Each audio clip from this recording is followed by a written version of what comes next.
quels sont les déterminants d'une politique de dividendes? Depuis des décennies, les explications avancées par les chercheurs se multiplient afin d'apporter une réponse à ce qu'avait qualifié Fischer-Black de dividend puzzle. Parmi les déterminants évoqués, on trouve la fiscalité de l'épargne. Selon la pression subie par leurs actionnaires, les entreprises seraient plus ou moins enclines à payer des dividendes. Le problème est qu'au plan empirique, il est difficile de mettre en évidence un tel effet. L'approche la mieux adaptée semble d'observer le comportement des entreprises lors des changements des lois fiscales. Les problèmes sont cependant nombreux et expliquent le manque d'évidence empirique. Les changements de fiscalité sont souvent de faible amplitude et les impacts limités à court terme.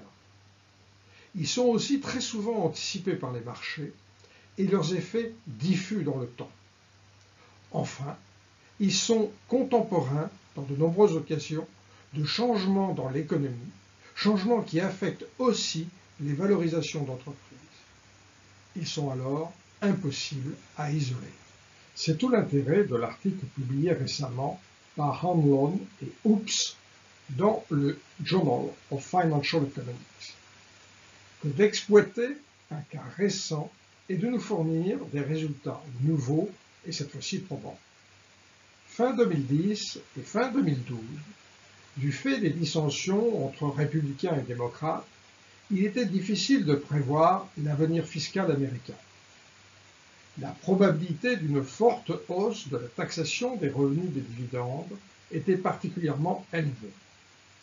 Dans ce contexte, quel a été le comportement des entreprises américaines en matière de distribution de dividendes? Hanlon et Hoops exploitent les dissensions entre l'administration Obama et le Congrès en matière fiscale. À la fin des années 2010 et 2012, il était possible qu'à défaut d'accord, la fiscalité des dividendes augmente fortement. Les deux événements sont très centrés sur une période limitée, à savoir les mois de décembre des 2 années en question. Dans chacun des cas, les entreprises soucieuses de limiter l'impact des hausses à venir pouvaient anticiper des paiements, soit sous la forme de dividendes spéciaux, soit en anticipant le règlement du prochain dividende régulier. Fin 2010, la législation d'exception qui avait fait voter le président Bush arrivait à échéance. Elle avait conduit à une réduction massive de l'imposition des dividendes aux États-Unis, du taux de l'impôt sur le revenu, soit près de 40% pour les tranches les plus élevées, à un taux unique libératoire de 15%. Sauf accord entre le Congrès et l'administration, les taux pouvaient alors remonter à leur niveau antérieur. Le consensus à Washington était à cette époque qu'un accord était possible autour d'un taux de 20%. Finalement, le 17 décembre 2010, les deux parties se mirent d'accord pour prolonger de 2 ans le taux favorable d'imposition de 15%. Le cadre de la fin 2010 est donc celui d'une période où la crainte de la hausse de l'imposition des dividendes était élevée, mais qui s'est terminée provisoirement de manière favorable pour les actionnaires. 2 ans après, les tensions sont toujours aussi vives et le contexte économique est plus favorable à la reprise. Il y a donc une incitation moins forte des autorités à prolonger ces avantages fiscaux. Par ailleurs, le financement de la santé a déjà conduit à une imposition supplémentaire de 3,8% qui doit prendre effet l'année suivante. Finalement, un compromis sera trouvé avec un taux plus élevé de 20%. Tout ceci traduit bien qu'en décembre 2012, les craintes concernant une augmentation de l'imposition des dividendes étaient fondées. Tenant compte de l'incertitude politique, les entreprises peuvent souhaiter permettre à leurs actionnaires de bénéficier, avant qu'il ne soit trop tard, des conditions avantageuses d'imposition des dividendes. Pour cela, elles disposent de 2 outils. Elles peuvent payer un dividende spécial en décembre, ce qui a l'avantage également de ne pas les engager en matière de distribution future. Elles peuvent aussi avancer le dividende prévu en début d'année suivante à la fin de l'année précédente. Afin de mesurer les effets de ces attentes au plan fiscal sur les politiques de distribution, Hanlon et Hoops ont constitué un large échantillon d'entreprises américaines sur la période 1980-2013. Les données concernant les dividendes proviennent de la base CRSP. Les données comptables de CompuStat.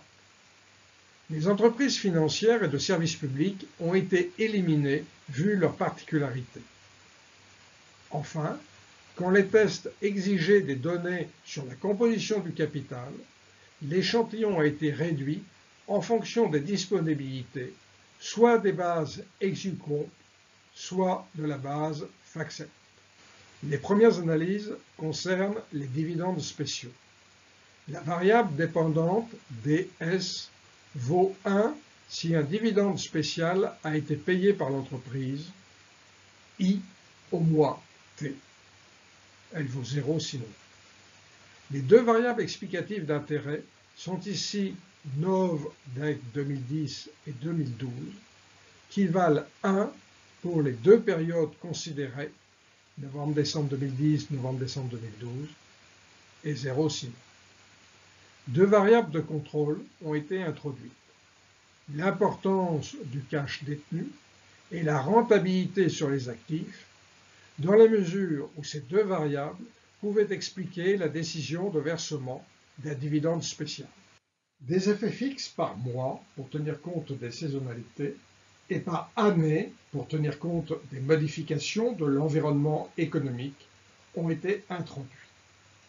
Les tests ont également été reproduits avec comme variable dépendante une mesure de l'importance du dividende spécial au regard des montants habituellement distribués.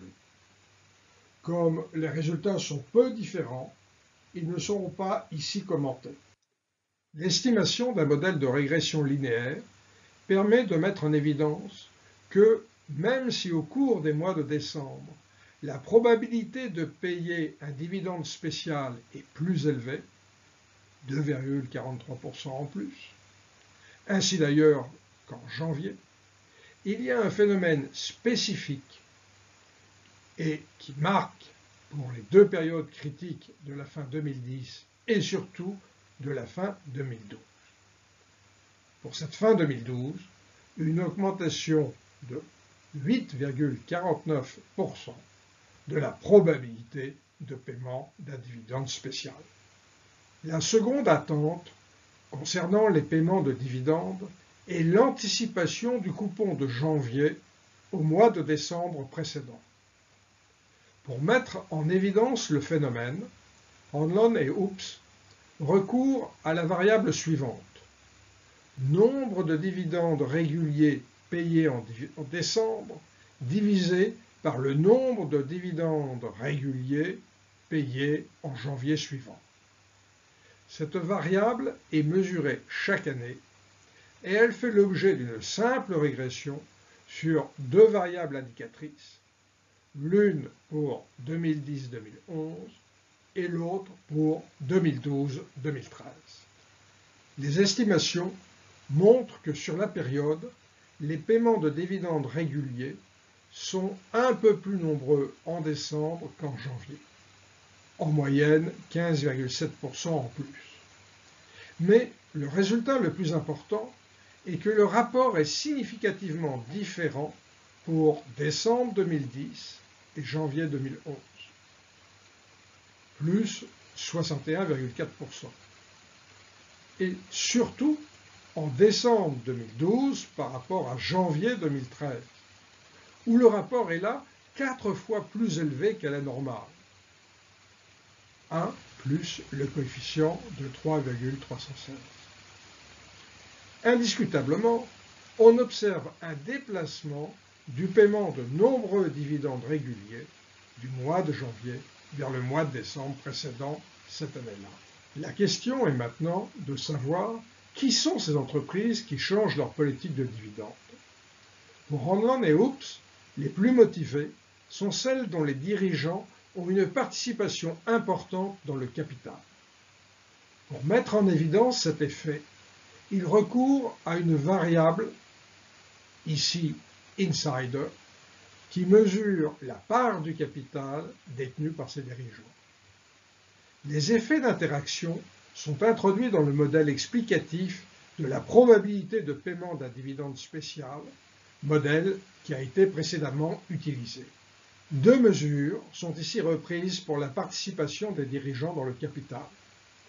L'une provient de la base Exupont, l'autre de la base FactSet. La seconde couvre un échantillon plus large, mais a le défaut de n'être disponible qu'à la fin 2010. Elle constitue donc une mesure de moins bonne qualité pour toute la période concernée. Les résultats montrent ici que ce sont les entreprises où les dirigeants sont les plus présents dans le capital qui ont eu le plus souvent recours aux dividendes spéciaux. Pour vérifier si les décisions d'anticipation des dividendes réguliers ont été plus nombreuses lorsque la part du capital détenue par les dirigeants est plus élevée, les auteurs ont régressé une variable muette nommée ici anticipe, qui vaut 1 si c'est le cas et 0 sinon, sur la variable insider précédemment déjà utilisée. Là encore, il apparaît que la probabilité que l'entreprise anticipe le paiement de son dividende régulier lors de ces deux périodes critiques est significativement et positivement affectée par l'importance de la participation des dirigeants au capital de l'entreprise. Hanlon et Hoops ont, pour s'assurer de la fiabilité de leurs résultats, dupliqué leur étude sur un échantillon d'entreprises placebo qui n'étaient pas affectées par ces changements de la législation fiscale, à savoir les REITs, ou entreprises de placement immobilier. Dans ce cas, il montre qu'aucun effet spécifique sur la politique de dividendes suivie par ces entreprises n'apparaît pour ces deux périodes particulières de 2010 et 2012. Hanlon et Hoops s'interrogent sur les motivations des dirigeants. Jouent-ils sur la politique de dividendes pour leur propre intérêt? Parce qu'ils sont actionnaires, veulent-ils profiter à titre personnel des taux d'imposition les plus faibles? Ou agissent-ils dans l'intérêt de leurs actionnaires? Sont-ils à l'écoute de leurs besoins en matière de fiscalité? Pour départager les deux thèses, ils introduisent une variable de qualité de la gouvernance dans le modèle de prédiction de paiement d'un dividende spécial, ainsi que ses interactions. Ils montrent l'effet positif de la bonne gouvernance et soutiennent la thèse de l'incitation. Le deuxième résultat complémentaire concerne la politique de distribution dans son ensemble. Si l'augmentation des dividendes est conjointe à une diminution des rachats d'actions, alors on peut être en présence d'un effet de substitution qui n'a rien à voir avec la fiscalité. L'étude des rachats d'actions lors des deux périodes critiques ne fait pas apparaître de tels effets de substitution. En conclusion, cette étude soutient la thèse selon laquelle les dirigeants des entreprises se soucient de la valeur actionnariale lorsqu'ils choisissent leur politique de dividendes. La dimension fiscale peut être de nature à influer fortement. La réponse des dirigeants est d'autant plus forte que leurs intérêts sont alignés avec ceux de leurs actionnaires et que la gouvernance est forte. Hanlon et Hoops rappellent en conclusion que les législateurs doivent compter sur ces effets d'anticipation. Même lorsque des projets fiscaux n'aboutissent pas, comme en décembre 2010, certaines entreprises n'hésitent pas à mettre en œuvre des parades. Enfin, pour observer de tels effets, il faut, dans l'état actuel de la recherche, disposer de plans d'expérience exceptionnels, où l'incertitude fiscale est grande et concentrée dans le temps.